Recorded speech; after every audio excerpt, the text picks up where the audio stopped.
and welcome to the ThinkMHK Podcast presented by the Manhattan Area Chamber of Commerce. On this podcast, you will hear about a variety of local matters pertaining to the business community. You also hear from local business owners to hear their story and gain valuable business insights. Thanks for tuning in today.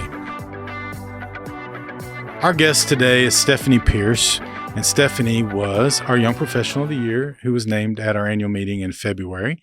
So we're glad to have Stephanie with us today. Thanks, Stephanie, for being here. Thanks, Jason. Appreciate it. So in addition to that, you're also the chair of HYPE, and you've been on the program before talking about HYPE. And so you're a bit of a repeat guest, but one that we're glad to have. And so some of this will be repetitive, but just for the people who didn't get a chance to listen last season, why don't you tell us a little bit about yourself and how you ended up in Manhattan? Yeah, sure. And since I have been on before and people usually hear hey, I came to K-State and stayed in Manhattan because I loved it, I'm going to go a little bit further back as to why K-State and why Manhattan.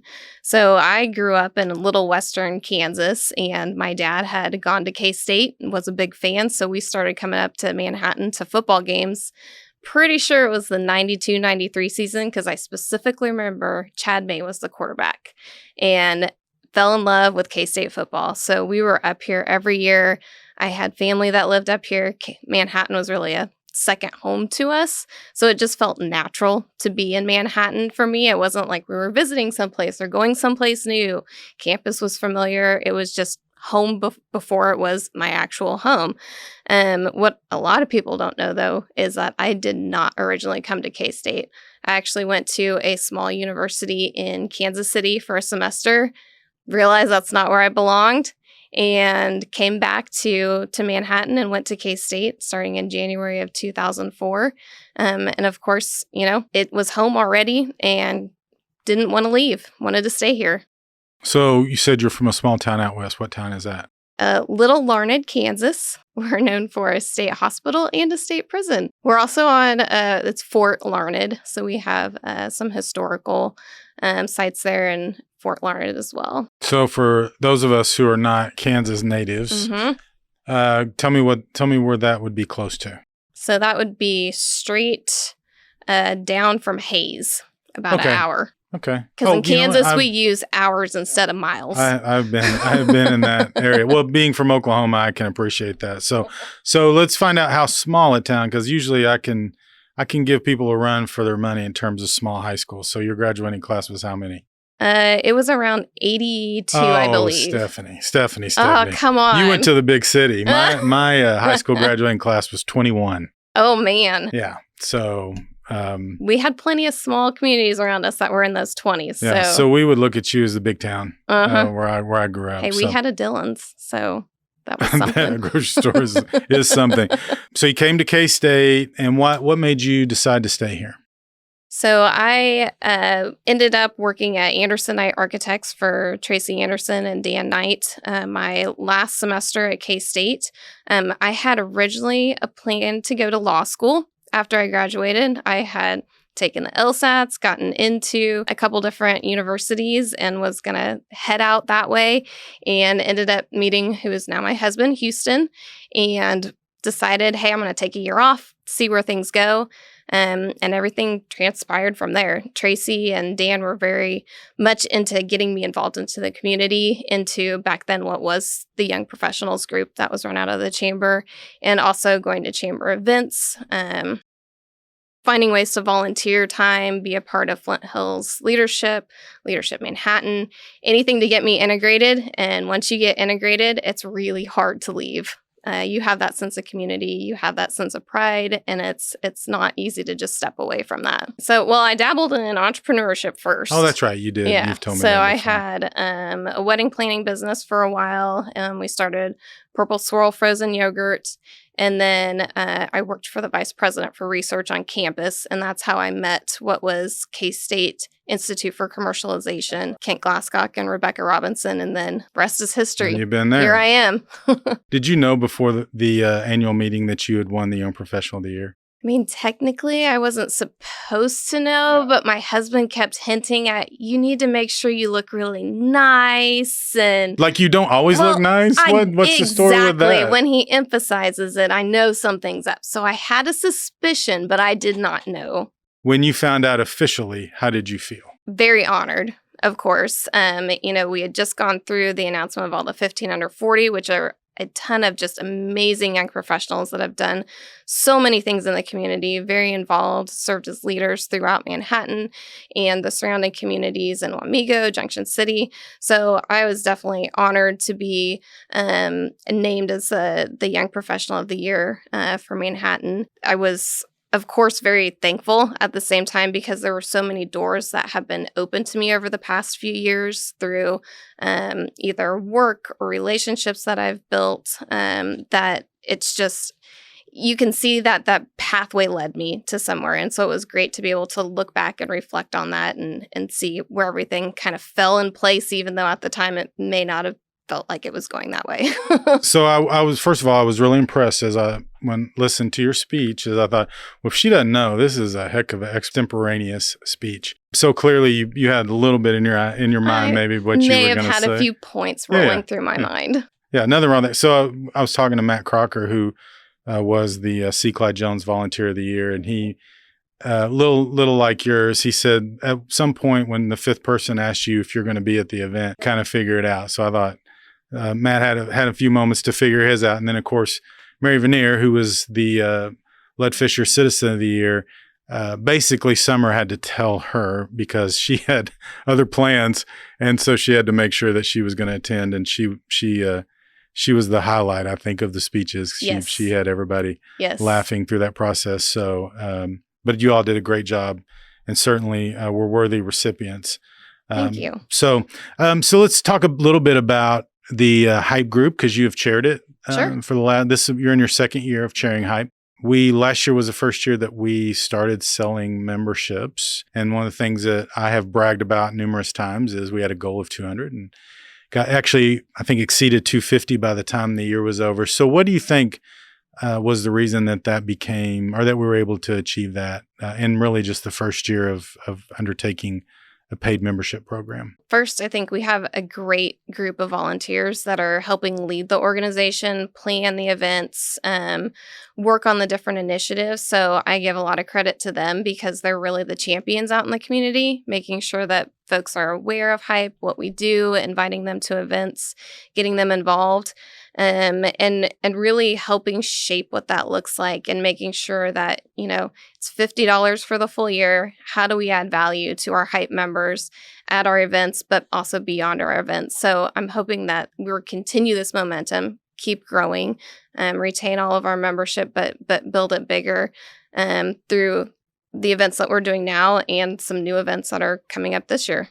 Are you seeing more people attending events, or is there seemed to be more interest? I know you kind of formalized the event schedule. That was one of the things you did when you became chair, which made it easier for people to plan. So are you seeing more people attending events? Yeah, I think having that full calendar allows people to plan out what they want to attend, what are their must attends, what they're able to fit in their schedules. For example, lattes with leadership, we've got our speakers planned out, so it's a lot easier to make sure, I really want to listen to that speaker and they're 2 months down the road, let me just get it on my calendar. So I think that helps our membership and also in recruiting and saying, hey, just come to the next one and we'll introduce you to people. It's always this time of the month, and we appreciate you coming and getting to know everyone.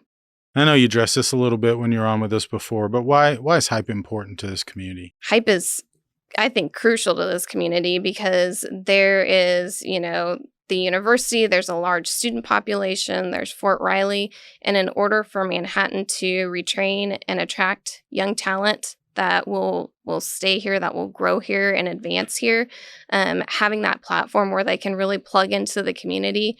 We've been talking lately in the more strategic look at Hype as how Hype can serve as a hub of where young professionals can connect into Hype, but then are pushed out into the other networks that exist within Manhattan and the surrounding communities. So how can we make sure that we're that visible piece that young professionals stop at, but that we're also pushing them into our young professionals into other areas that they can be involved in volunteering or wherever their passions lie. You're an individual kind of like those of us that work for the chamber, where you get a lot of blurred lines between this is my job, this is what I volunteer for.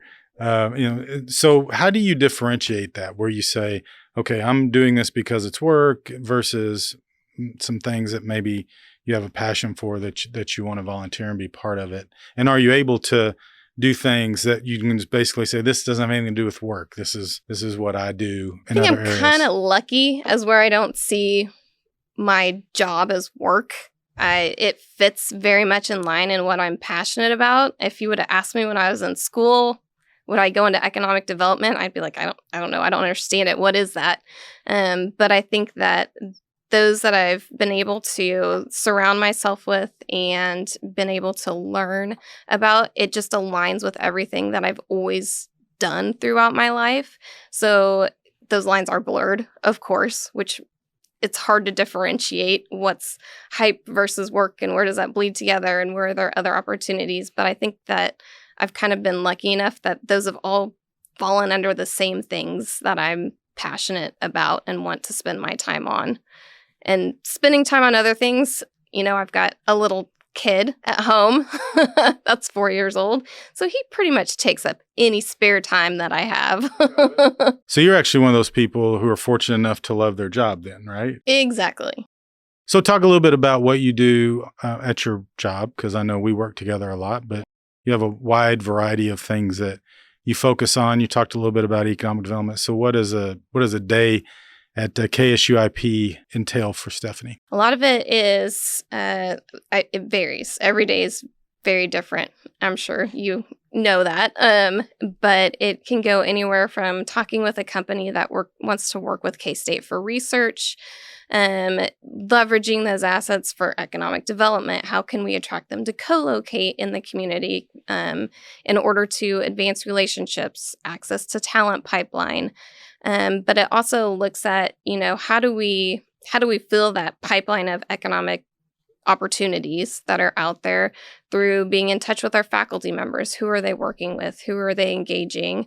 Or on the entrepreneurship side, how do we create pathways for entrepreneurs that might exist in the university or want to connect to the university? So a lot of it's very anywhere from strategic thinking of how do we connect all the dots? How do we make sure that we have a concise message, that there's a pathway, that there's things that are accessible to those that need them at K-State or in the community, and pull that together to very pointed, okay, we've got this company that wants to do this research. Let's make it happen. Let's facilitate that conversation and run through the processes to make that engagement happen. And one of the things that you touched briefly on was entrepreneurship. And of course, your office and our office and the city and then some private sector folks came together a couple years ago and created Spark MHK. And I know you and Darren Solden on our staff have spent a lot of time supporting that organization. And we have been discussing a lot this year, entrepreneurship and its importance in the community. And to the point that sometimes I think maybe people are tired of hearing it, but we're just going to keep talking about it because it's that important. But so talk a little bit about that. Why is entrepreneurship so important to a community, particularly one like Manhattan? I think we saw through the pandemic that you can't just depend on a big business like the university or anything to really keep the economic prosperity of the community going. You need to have that diversity. You need to have small businesses that are supported, that can grow. How can we grow our own and attract other businesses to the community? I always think about, as we do this attraction, if you have Scorpius Biomanufacturing coming in, that opens all of these opportunities of needs for these employees that are coming in that are going to want to go eat at restaurants, get their hair done. They're going to need services. And that is just one way that our that we can grow the community is by filling that through entrepreneurship. There's so many opportunities that come out of the university, as well as we see students that graduate that might be wanting to start a business or have started it at K-State. How do we attract them and keep them here? Well, it's by having some place for them to land, having them connected into the community. And same with faculty startups. If there's a technology, you want to see it in its best place to get out and to be commercialized, but that doesn't mean that it has to go to a coast. We can create those resources here to be able to keep them here and to build and grow those businesses within our own community. Absolutely. And if you look around at some of our most impactful employers outside of the public sector, right, because of K-State and Fort Riley are such huge players in this community. But so if you look at some of the larger employers outside of the public sector, and many times it's either entrepreneurial ventures or it's companies that started as entrepreneurial ventures. And I'm not sure, there's a period of time, about a decade, where I'm not sure that we did all that we could do. And I think now we're maybe paying a little bit of cost for that, as we've kind of seen stagnant job growth and stagnant population growth. And so I really see this as a way going forward that we can impact our community in a positive way in terms of growing and providing more economic opportunities for residents of all ranges. And so I appreciate you and Darren and others leading that effort. We think it's really important, and hopefully people who are listening will take this opportunity to look into Spark MHK and get involved and be part of that. So you talked a little bit about why you ended up staying here. Why is Manhattan a special place to live and work? There's so much that Manhattan has to offer that you can find and dig into. I've always thought, any place that you go, look for what fits your passion, what you want to do. I have a young little one at home that's 4 years old. I never looked at what kids can do in the community. I was always looking for entertainment that was for more my lifestyle, going out to eat at fun places, different events that were going on. Never looked into what was available for kids. So that was a whole new world for me to look into, going to the Flint Hills Discovery Center, MHK Play, or finding those different little niches. So I think as folks stay in Manhattan, you have to search out what you like, what you want to explore, and I bet there's something there that fits those needs. I think that Manhattan's even though we're a smaller sized community, there's a lot of options, a lot of art, music that's out there. It's just searching for what you want to do and where you want to involve yourself at. And then, of course, I can't help but plug Hype again there, but Hype's one of those places that you can get connected into those different communities and things that exist in Manhattan. So you hit on this a little bit, but we've asked our 15 under 40 winners who've been in here, and we're going to ask you as another young professional, so what advice would you have for young professionals other than what you just talked about, how they can get their careers fast-tracked? I'd say open the doors that are put in front of you. There's many times that I've had a relationship and met someone in passing, and 5 years later, you just happen to cross paths and some opportunity pops up to where you've been vaulted into something new. So, take some risks. I know that's hard to do, but open those doors, walk through them, explore, take advantage of being a young professional and being able to get out there and learn new things and meet new people. Yeah, it's a whole lot easier to try something and fail when you're under 35 than it is when you're over 35, for sure. A lot more responsibilities, or at least in I think most people's minds, it becomes more difficult the older you get. Somebody like Dave Lewis, our producer, has decided later in his career to become entrepreneurial. Now, you've been entrepreneurial for a long time, but you also maintained your day job, and you've come out and tried to do it on your own. And it's never too late. That's right. I'm the oldest person in the building. No, you're not. Okay, in this room. Okay, in this room, maybe. So, but it is a lot more difficult the older you get. We give you a lot of credit for being able to do that. I was just listening to some reel on Facebook, and it was a guy who's had just tremendous amount of success. And you don't get that unless you've had some failures. And there are so many lessons to learn along the way. And I've had more than my fair share of failures. I think it's just, when you get to the point where you feel like, okay, here is now my opportunity. And that's where I was. And congratulations for that. I have had before another community I lived in, and we had one of the more successful entrepreneurs who said, and we asked why that particular community was such a great place for entrepreneurs. And his comment was, it's easy to fail here. And everybody kind of chuckled about it. But his point was, no one looks down their nose at you if you've done something and it didn't work. You're not gonna throw your life away, or you're not gonna dig a hole that you can't dig out of. You're going to be able to bounce back quickly. And I think about his second or third venture, he became incredibly successful. So that's how that works. Okay. So that's the first part of the questions. That's the bigger part. You are officially the first person who will have had a second round of rapid fire. So are you ready? All right. What movie have you seen the most times? Well, like I mentioned, I have a 4-year-old, and that means that Zootopia is currently the movie that I've seen the most times. We watch it quite frequently. Yeah, nothing wrong with Zootopia. What's the fox's name? Nick Fox? Uh-huh. Yeah. Okay, so similar to that, if you could only watch one movie or television show for the rest of your life, what would it be? Not Zootopia, I would assume. We'll go with an adult show this time, and I'll go with the TV show, The Office. What do you want people to remember about you? I hope that when I walk away from having a conversation with somebody, that they remember that I was genuine, that I think everything that I do or say, it comes from the heart. It's genuine. If someone paid you to write a blog or book about anything, what would it be about? How to be a mom when you got a busy career. And you'd probably get a lot of people that would read that. What was your first job?